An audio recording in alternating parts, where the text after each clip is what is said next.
Time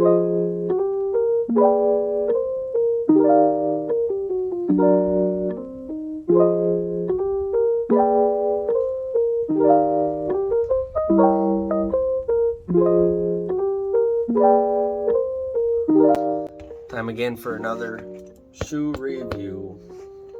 So, today I'm reviewing the S Swift 1.5. I skated these shoes here for roughly, what would it be, like 2 months or so? 2.5 months maybe? And I've finally gotten to the point where they just don't feel as sturdy anymore. They're kind of becoming rather flimsy, and for me that's a bad thing. Some people argue that they need a lot of board feel. I do not require as much board feel, and honestly when they get to this point where I have this maximum board feel, I tend to swap them out because it hurts. These do feature the special STI insole sole technology. Are you kidding me? What is this? Is this my arch support? This is nothing. There's a B. Besides the B. What is this? This is silly. This is literally paper thin. What? Who is that going to protect? Here it's got a little HYY5, whatever that means. Overall though, the cup sole in this, very good, very durable. When I was younger, I used to constantly blow holes in the toes and the heels. Maybe it's because now I'm not stopping using my heels as often, but the outsole on these has held up extremely well. The inside, the ankle protection, I constantly blow these out.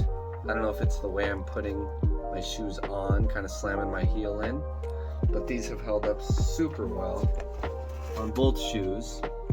Held up very well, still very comfortable. But for me, with any shoes like these that aren't very puffy, I honestly prefer the kind of puffy OG type shoes.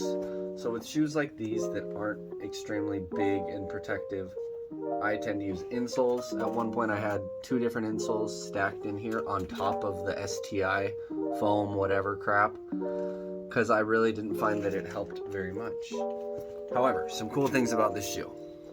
On the inside here, underneath the tongue, there are lace loops. Hidden lace loops. There's no real way to get a good picture, but under here and under here, there are lace loops inside, so you don't have to use these little eyelets here, or whatever you call them. You don't have to use those. You can lace inside, which I should have done. Didn't find that until today. So that would have helped a lot, because I tore so many laces with these shoes. I burnt through laces like no other, and it was very annoying. Overall though, the outside construction of these shoes has been really good. There's this little, almost like teardrop type part here that has extra protection. I thought it was stupid at first. I was like, what? I'm not even gonna touch that. No, I used it a lot. Wore it down quite a bit, not as much as maybe I expected, but held up very well. The outside of this shoe did good. The threads held up pretty well.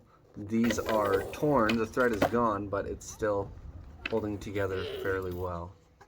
As far as the heel portion, very strong, had no issues there. Whatever this outer material is around the toe cap, it held up pretty well for me.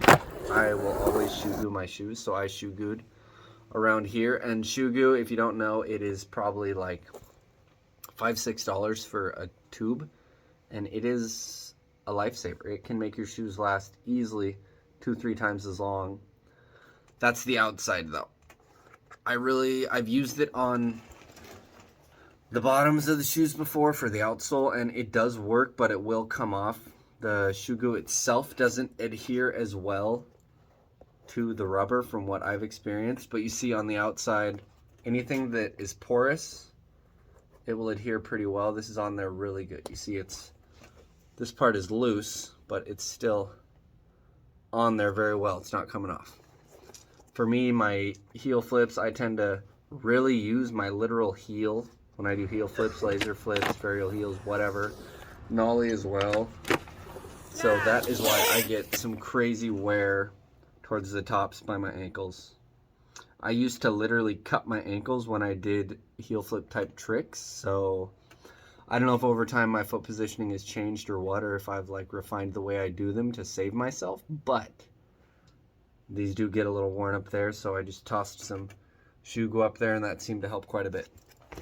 Overall, I paid like, I think $49.99 for these shoes. They go on the S website for around $84.99, I think, but you can get them 20% off if you use a code. Like, I think there's a Welcome 20 code, and there's also a Tom Asta code that's 20% off as well. So if you're looking to get some of these, I would recommend them. They have great board feel, not the most protection if you're going to be jumping down stuff and you have sensitive feet, maybe plantar fasciitis like I do.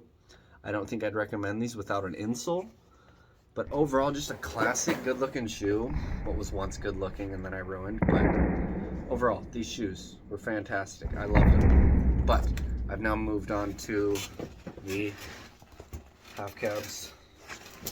And I love my half cabs. I've already started skating them. Put a little bit of goo on already.